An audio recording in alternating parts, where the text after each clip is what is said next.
Okay.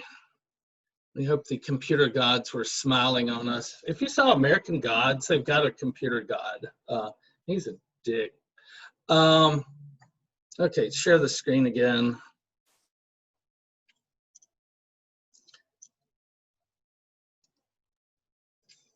Okay, get back out of writing. Get back to Exodus. All right, so Moses is hiding in the bulrushes, which they use for papyrus, and that's where he learned to write. No, that's a joke. Can y'all hear me okay? How do I sound without my microphone? Can you tell a difference? Yes, I can tell a difference, but it's not terrible. I can still hear you fine.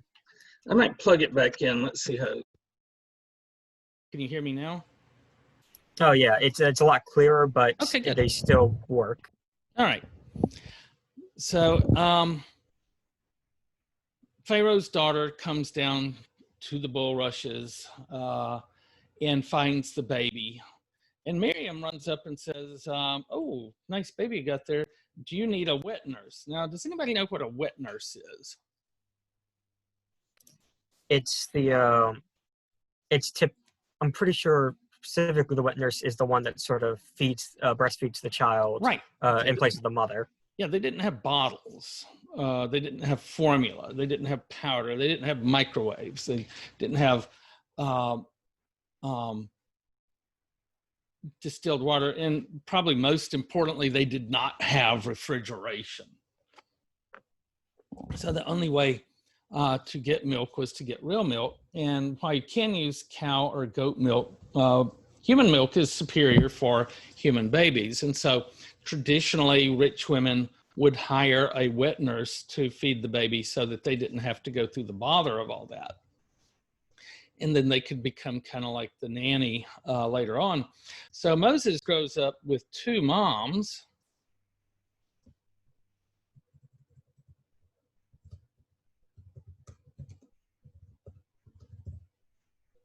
Pharaoh's daughter, and then his own mom.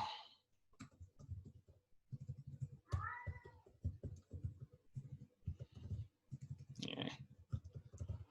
So he's got kind of 1 foot in Egypt, and 1 foot in Israel, which is not a nation state, but they are a people, right? And so which one of these does he identify with? I believe he originally identifies as an Egyptian until he meets with until his confrontation with God.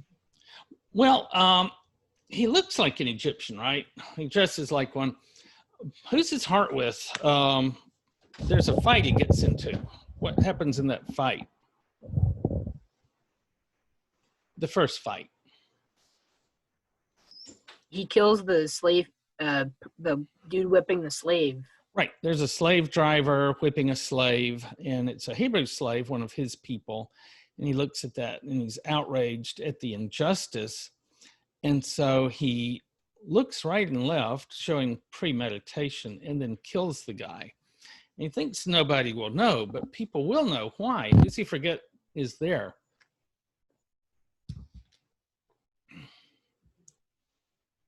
There's him. There's the slave driver. Who else is there? There's the slaves. Oh, of course. There's the slave that he was beating. And so that guy goes out and talks. And Moses is quickly aware that this is bad for him. And so he flees to Midian. But you see the same temper and the same drive for justice there. What happens kind of the first opening scene from when he gets to town?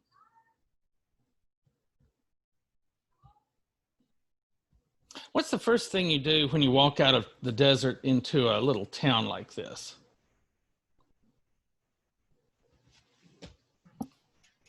You get something to drink or yes, you get something to drink. You're thirsty, right? And so you go to a literal watering hole, not the alcoholic kind. You need actual water right now. And so he's sitting there waiting on somebody to come along with the pitcher that can pull some water up for him. And what's he see unfold as he sits here?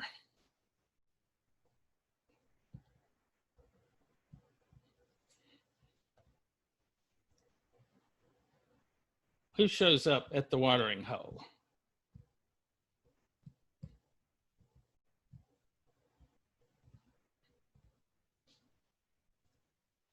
Okay, you're supposed to read this in advance. I believe it was the priest's daughters. They were Yes. watering the flock of sheep or something like that. Yes. And right away, we know that Jethro/Ruel has a problem. And what is it? Who would we expect to be shepherding sheep? Shepherds. He doesn't have a shepherd for his sheep. Well, who would be the normal shepherd? He's got shepherds, his daughters, but who would be A the son. Oh, yes. So what does that tell us about Jethro?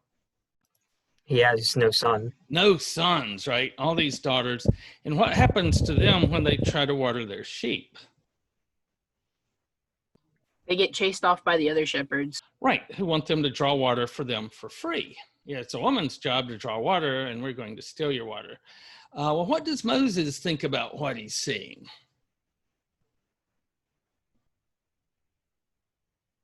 He goes to the rescue.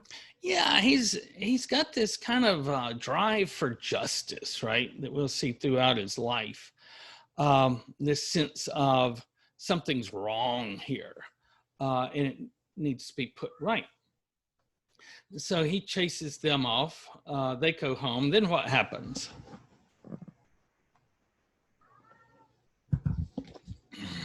They tell Jethro about Moses. Well, first he asks him, right? You're right. He does tell him. But what does he ask him? He asks how they finished so soon. How did you get through so soon? Every day they steal the water from you. And they say, oh, well, this man showed up. And he said, a man? And so what's he tell his daughters next? Bring the man to him. Oh, go find him and bring him home. I need a son-in-law quick. And this guy sounds like a keeper. And he's a decent human being, not one of these assholes that have been stealing water, not a guy stealing water from your daughter does not sound like the kind of guy you want her to marry, right? So he winds up marrying Zipporah, his daughter, to Moses, who settles in to work for that. And guess who's the head shepherd now? Moses, because it's patriarchy. And even though he has absolutely no experience shepherding, he's marginally, trained, he's probably trained to defend himself at Pharaoh's court. And so he goes out with the sheep and watches them for 40 years. So, first 40 years growing up, living as an Egyptian prince. Second 40 years, a Midianite sheep herder. And then one day, what happens to him? I want to say that's when he encounters the burning bush. Right. Yeah. So this gets us into a couple of issues. In theological terms, the burning bush is special revelation. Oops, how did I get back here?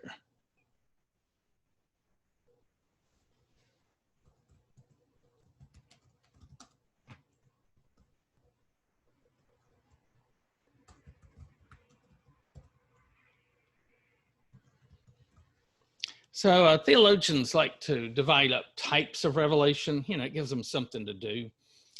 And so there is such a thing as general revelation, the revelation of God through nature, through the world around us. So can you tell something about God from a bush that's just out in the yard? Possibly, right?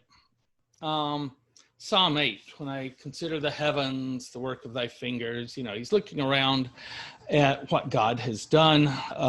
He sees the universe as being something of a, clue as to the deity that made it.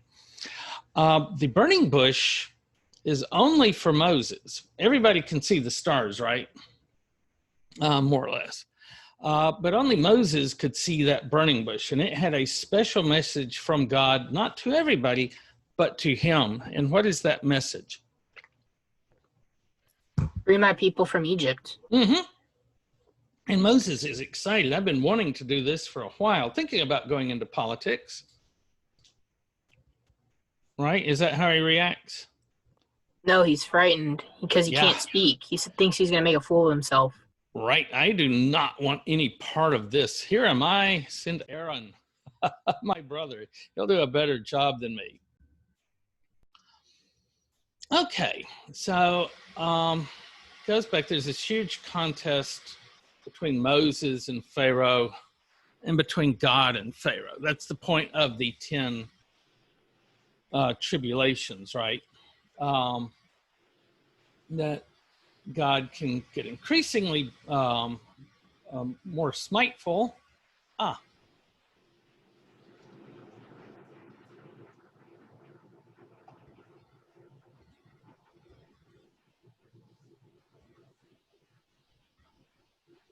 So let's see if that gets bigger. Here's God at his computer. You notice he's got his finger over the smite button. I've often wished that my computer had a smite button. So God has to press the smite button 10 times. We won't go over all of those. They escalate over time. Did I lose my place again?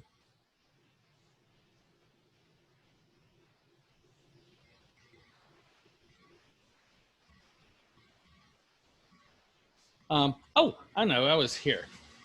So eventually they do have to let the Israelites go. And they cross the Red Sea, they go out into the wilderness, and they get the 10 Commandments.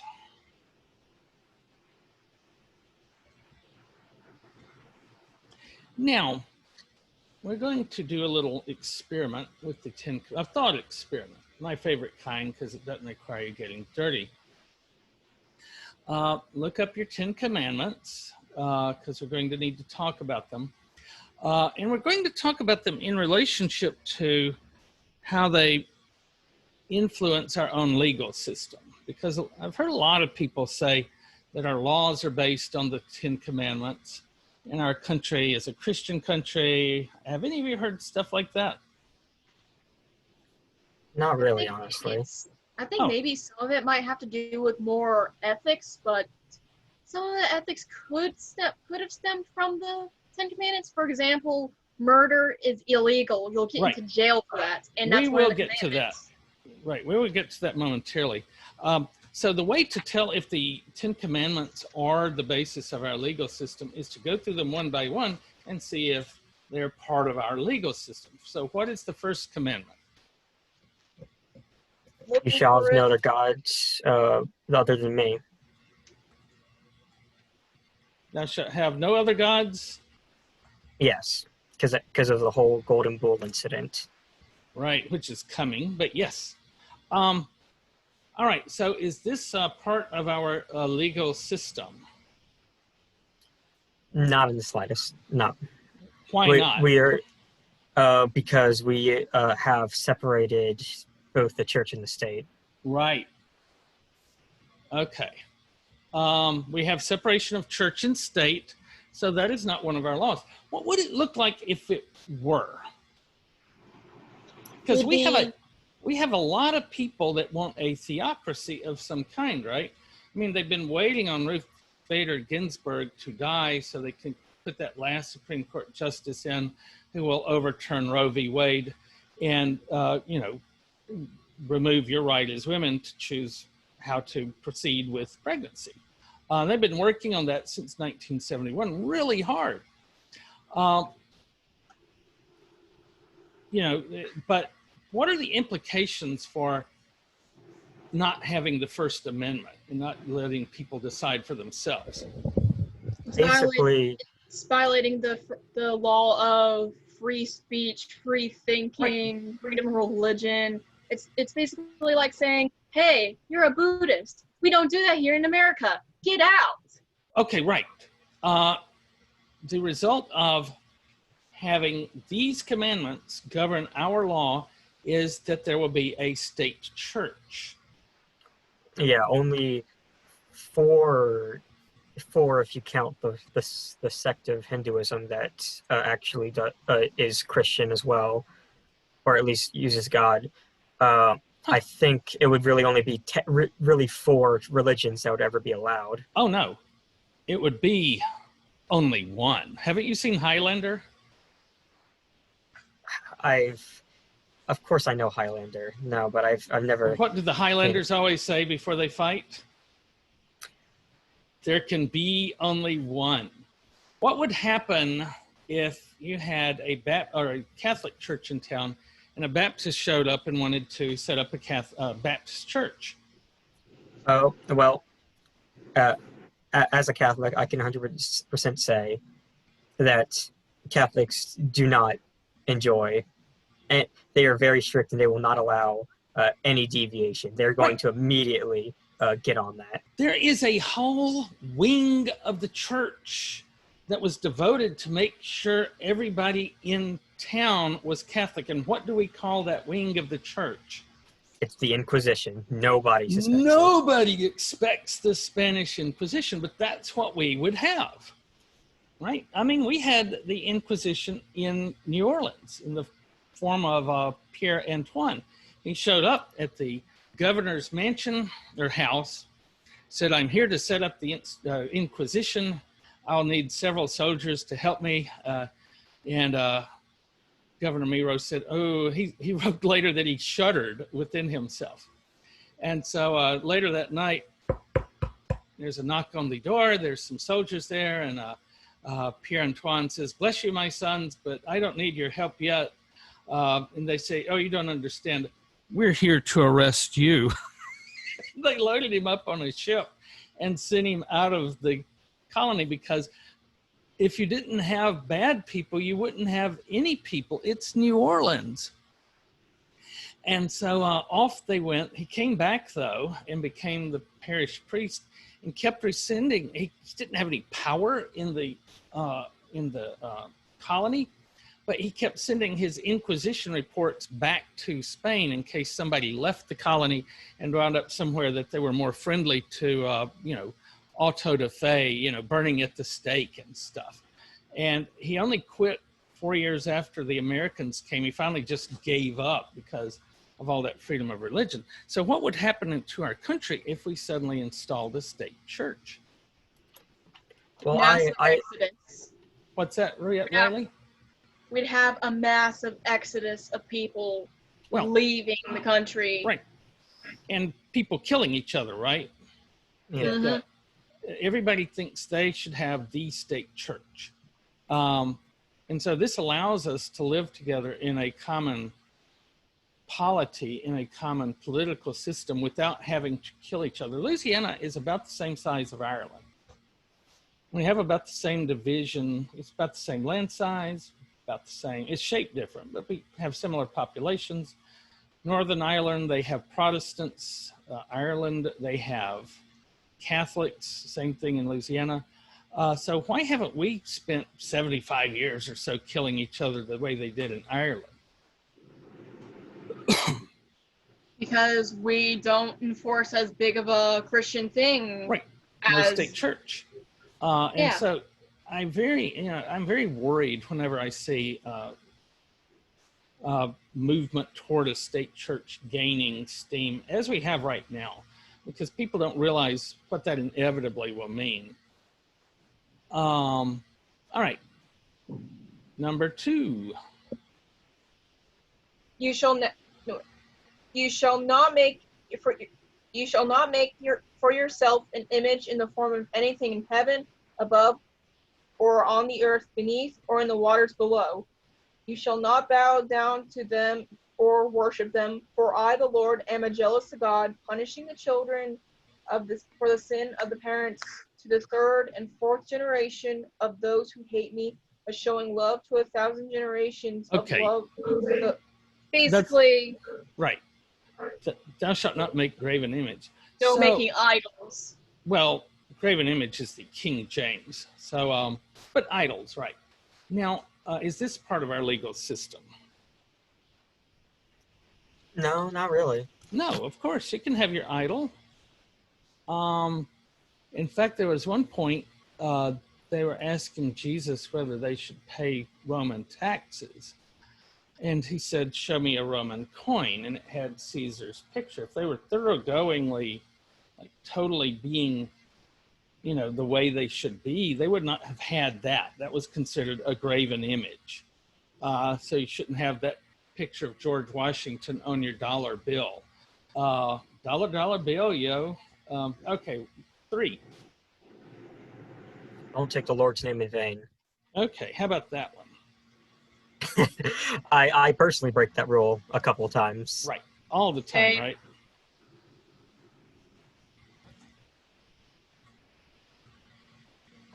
And of course, because of the First Amendment, this is not one of our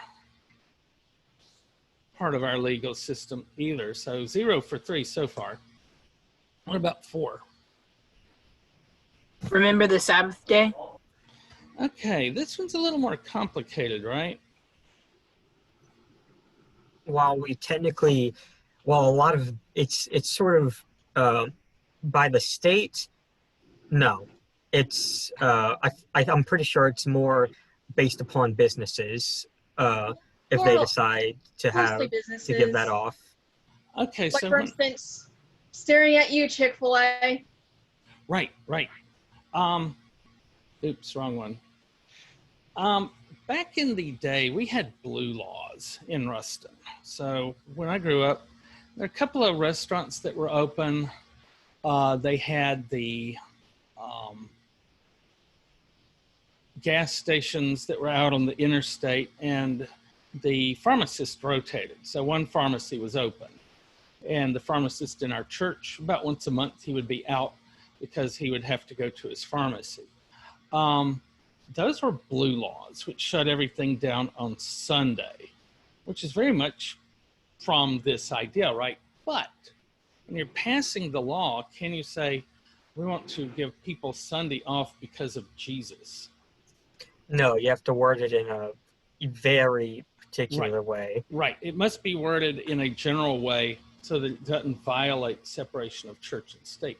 Whereas in the original colony of Louisiana, you had Sundays off because of Jesus explicitly, because they had a state church. Like they could state it as due to worker rights, you have to give Yes.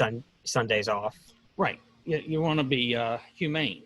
You want to, you don't just work every day. All right. So the next one. So we're going to give that a half a point. So 5th is Honor thy father and mother. okay. How about that one?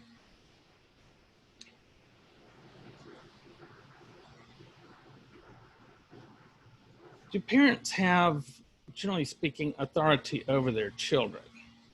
Mm-hmm. At least while they're children. Now, this was a lifelong commitment. So, if you were a girl, you went to your husband's house and took care of his mother. But if you were a boy, you stayed at home and took care of your own mother and father. Just women live longer. So this was a lifelong thing. And again, can we, when you're passing the legislation, can you say parents should have this authority over their kids because of Jesus? No, once again, you gotta make it a More of secular. Secular, or like a rights or that kind of thing. Right. Amendment number 6. You shall Yeah. not murder. Well, let's stick with the King James because that's important. Thou shalt not kill. What's the difference between kill and murder? Murder is done vindictive, while kill is just like a general. Right. Does it even mean kill humans? Just kill humans. There are laws about killing other people's livestock, right? There's also all those PETA nutters being like, you cannot kill that animal. Oh, and the Jans sect. Are you familiar with them? They're part of Hinduism, but they're really they're fruitarians. Do you know what that is? I'm assuming it's for some reason they are only eat fruits. Because you can eat them without killing them. So if I eat a peach, where's the life in the peach? It's in the pit. So I'm eating the part that it evolved in order to get things to eat it so that they could spread the pit. But you could also argue that we horrifically mutated them to be like that because it used to be much smaller. Right. Well, and also, blueberries, they have tiny seeds and they pass right through you and they're okay. So you can eat that. They eat stuff that doesn't have to die in order for them to eat it. Corn, you are eating the seed, so that they wouldn't eat corn. Anyway, they're very strict about thou shalt not kill. They don't wear clothes because you have to kill stuff to make clothes, but they do wear these surgical masks so that they won't breathe in germs and wind up accidentally killing some germs. So very pure, right? If you want to take this as an absolute commandment, you could go that far. Most people don't. And so it becomes who is it okay to kill and when? And that's a lot of the law. By the way, the 10 Commandments are a kind of law called apodictic.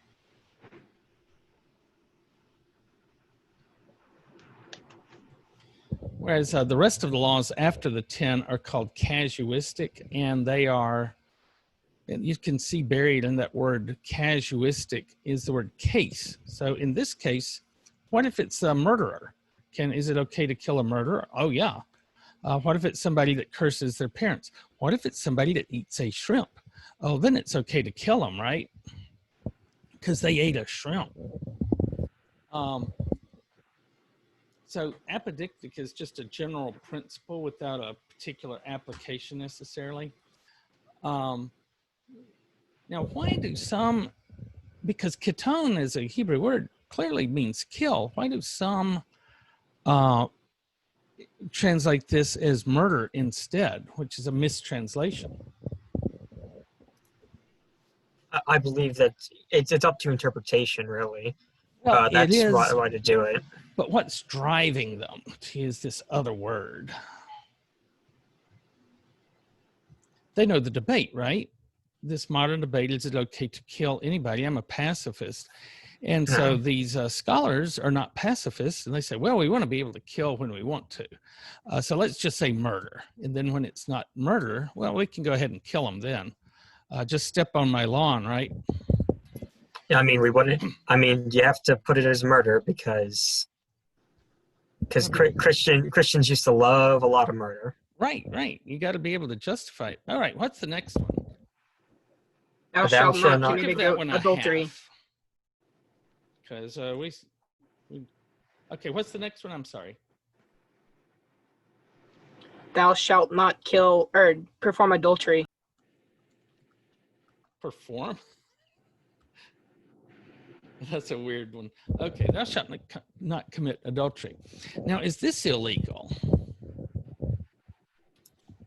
No, not really. It's just not. It's just kind of frowned upon. Legally wrong. Right. It is. You don't go to jail for it, and you only have to wear a symbolic scarlet letter, not the actual scarlet letter. People look at you funny, and it can be problematic when you go to court to get a divorce, right? But as far as going to jail, no. By the way, what do they mean by adultery? Isn't it Cheating. basically cheating on your spouse? Like, for instance, a guy sees that his neighbor's wife is really nice, and Right. so actually no, that's a whole nother can of worms. No, that is Yeah, Another it's specifically planet. spouse. but not 'Cause any later- spouse, right? Because So- later on it says no coveting your neighbor's property, including the house, the wife, or their resources.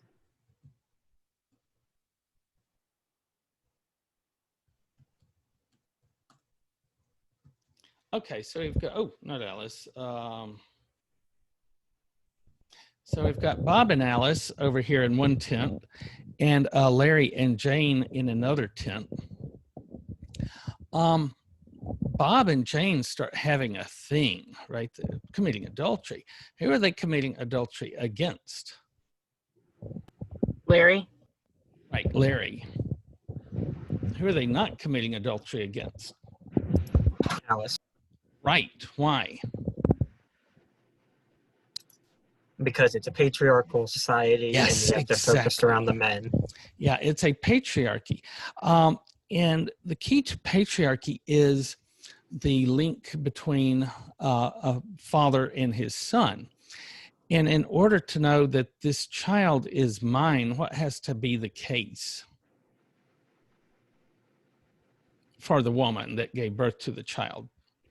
He has to have only been with the man. Right. She has to only have been with him and nobody else. Whereas he doesn't mind having a few illegitimate sons running around out there because, it's patriarchy. So our definition of, where did I get that read before? Here we go. Our definition of patriarchy has changed in the modern world. So whereas ketone has to be narrowed down to match the modern definition, I forget the Hebrew word for adultery. Anyway, it has to be expanded to get to where we want, where we are today. All right, what number are we on? 8? You shall not steal. Okay, how about that one? That one, Yeah. yes. If you're caught shoplifting, you're committing a minor crime. I don't remember what it is, but you're frowned upon. It's a crime, Robbing right? a bank, you'll get busted. Yeah. So, our whole law system is built to protect property more than it is people, right?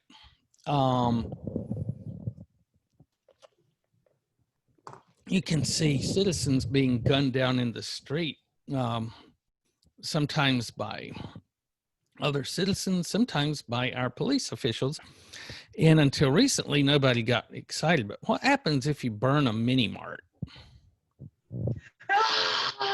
Right. You get Nobody riots. died, right? Because you're destroying property. So private property is one of the founding principles of capitalism, and therefore that's a biggie. So yeah, that's in there. What's the next one? Specifically, You shall not give false testimony against your neighbor. yes. All right. Now again, not still.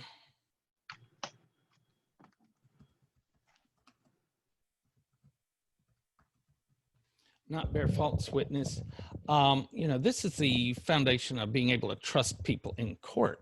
So perjury is a crime. You can go to jail.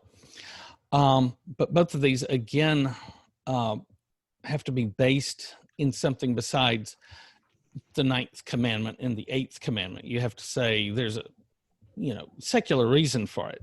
All right. And finally, Thou shalt not covet. all right.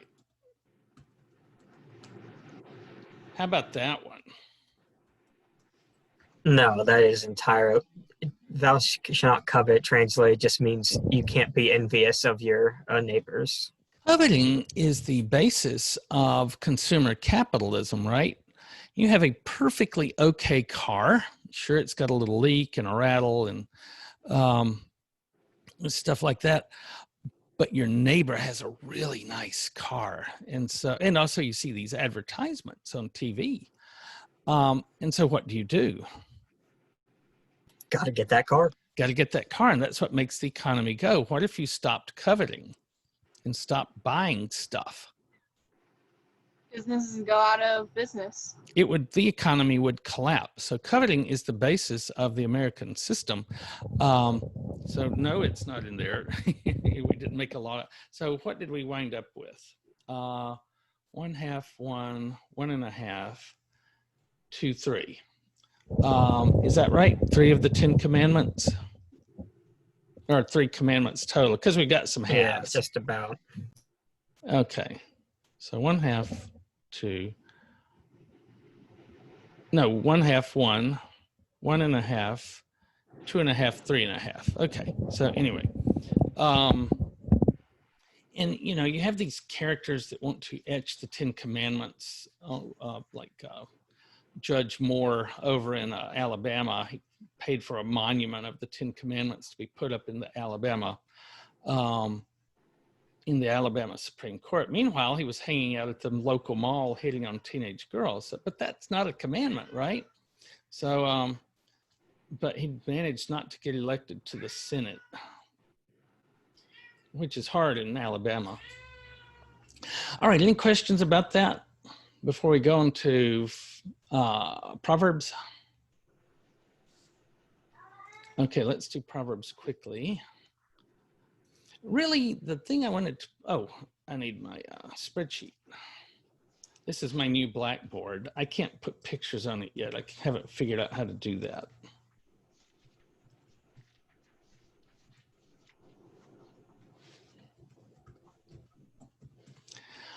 Okay, so the book of Proverbs, who is it attributed to generally? Who do they think wrote it? Maybe.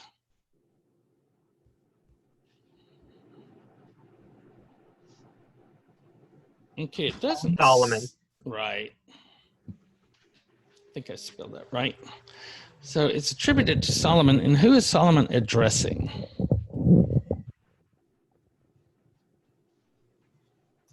I want to say it was one of his children. Right. My son. Yeah, right. If it's Solomon, he has a lot of them, right? And what's he trying to do for his son? The way Proverbs is sort of structured, it kind of makes it seems like a bunch of leaving him a list of sort of what to do and what not to do, kind of like the commandments, Right. are sort of like do's and don'ts. And he's trying to tell him how to live, right?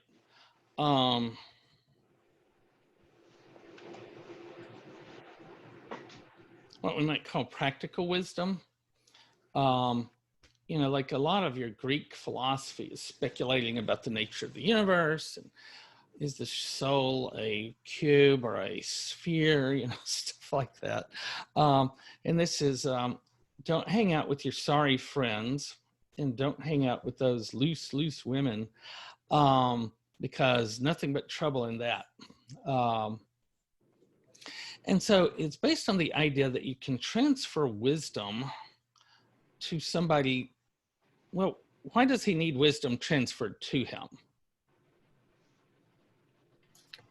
Well, partly because he's going to.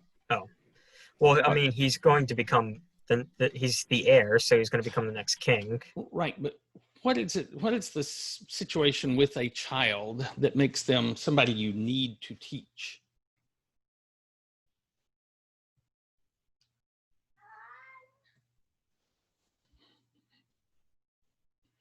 So why do y'all need to go to school?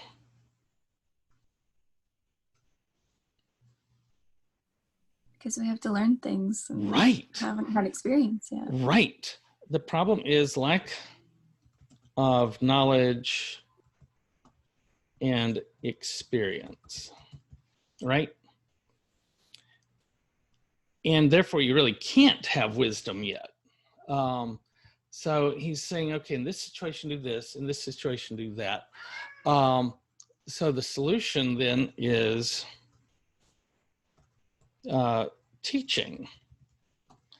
The problem is lack of knowledge and experience. And the word we use for that problem is ignorance, right? So the son's problem is ignorance, and this is the solution. I'm going to teach him this stuff, and then he won't be ignorant. Now, does this work in every case? No, but Is there generally somebody, it works, but there are a few specific cases that might not. right, the specific case in work in. Proverbs being, so he's saying, don't be like this guy, the other guy, the guy who will not learn. What do they call that guy?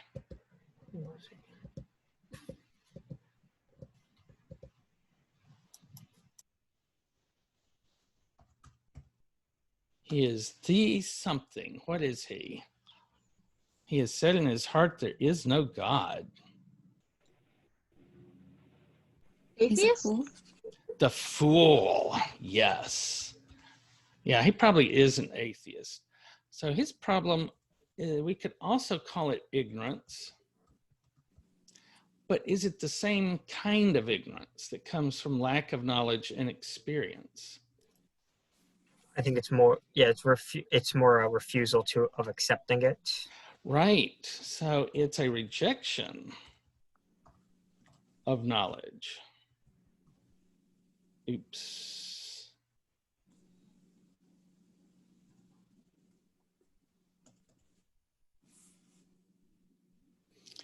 And a refusal to learn from experience and from what other people tell you. A refusal to learn, let's just put it that way. So I am going to be ignorant, and I am going to stay ignorant, and I am thoroughly dedicated to my ignorance, right? And what's the solution there? Is teaching going to help? Is there a solution? Just ignore them, I guess. Stay away from them. So we live in a time where, and I guess this has probably always been true, but we really have a lot of fools, and they're running a lot of stuff, right? There's a word for what they do. Agnotology, if I'm spelling it right.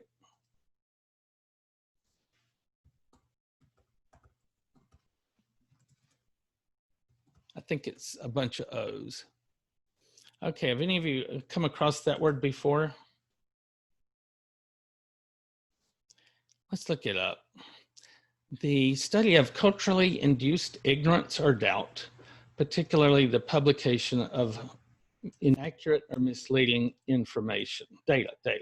So I was informing one of my interlocutors that Louisiana is the worst state for COVID. He said, well, show me your proof. I showed him the proof off of the, a news site. Well, I don't believe that news site. So you go home for, let's say, Thanksgiving, and your crazy Uncle Liberty is out in the backyard and he's barbecuing and drinking a beer. And you start talking to him about all the stuff you learned about COVID in your biology class, or about climate change in your other science class. Are you going to bring around Uncle Liberty with your newfound knowledge from that college? No. He's just saying they're ruining you down there at Tech. Why do they let them teach you that, right? So this is it's a problem on a small scale, but it's also a problem on a global scale because, at some point, they'll stop saying this stuff. Do they ever say that cigarettes will not give you cancer anymore? No. Why? Because the cigarette company stopped funding these campaigns. But as long as you've got the NRA telling people that the guns make them safer, and you've got their leaders telling them these masks, you don't need them, it's just a conspiracy, it's all a hoax, they are going to keep on believing it. And why is that?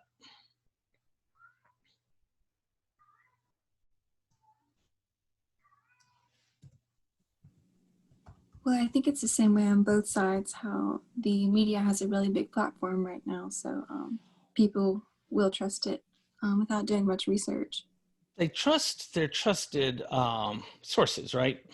So you can quote the New York Times, they don't believe that. You can quote the CDC, they don't believe that. They believe the ones they want to believe because it's part of tribal. They trust their friend's blog on yes. on Facebook. That's what they trust. Right. And I mean, are there still flat earthers? Have they kind of gone in? I haven't seen as much from them lately, but they all blocked me. I believe they're all in private. They're all in private groups. Okay, they got away from the regular people in Earth in a isolated compound somewhere. So yes, there's an area of your brain that lights up differently when you're corrected, depending on how you're corrected. Like if I add 5 plus 6 equals 12, and you come along and say, oh, that's actually 11. Is it 11? Yeah. Yes. I think. Then my brain says, oh yeah, thank you for correcting me. But that doesn't, unless you're a mathematician, doesn't have to do with who you are as a person, as a part of a tribe. If somebody comes along and says, you know, that God you worship at church on Sunday, he doesn't exist. A part of the brain starts going, you know, red alert, right? Why? What happens when...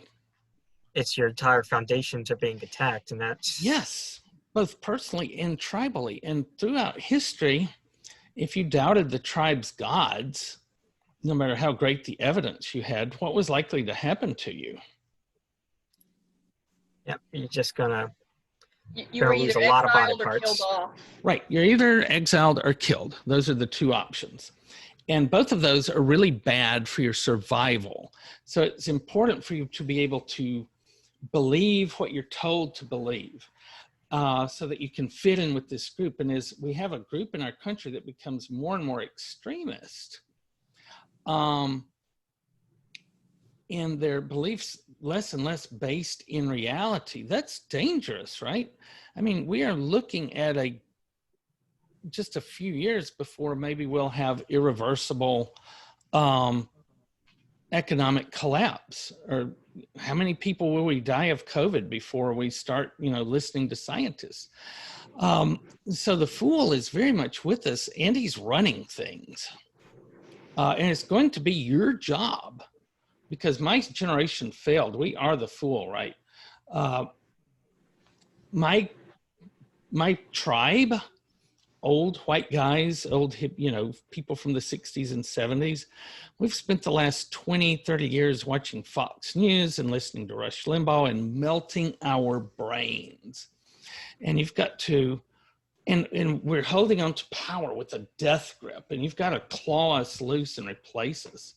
You know, I hope there's an AOC in your midst who's getting ready to go out there and run for something, because we need you. I hope you won't cut us off from our Social Security and all our other great socialist programs that we didn't bother to pass on to you. But seriously, you guys have to take over soon, and you've got to be smarter than we were. All right, any questions?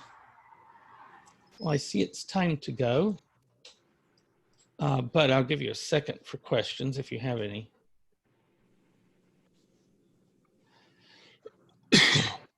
All right, well, thank you for a good class. I will see you guys Thursday. Bye-bye. Bye. Yeah.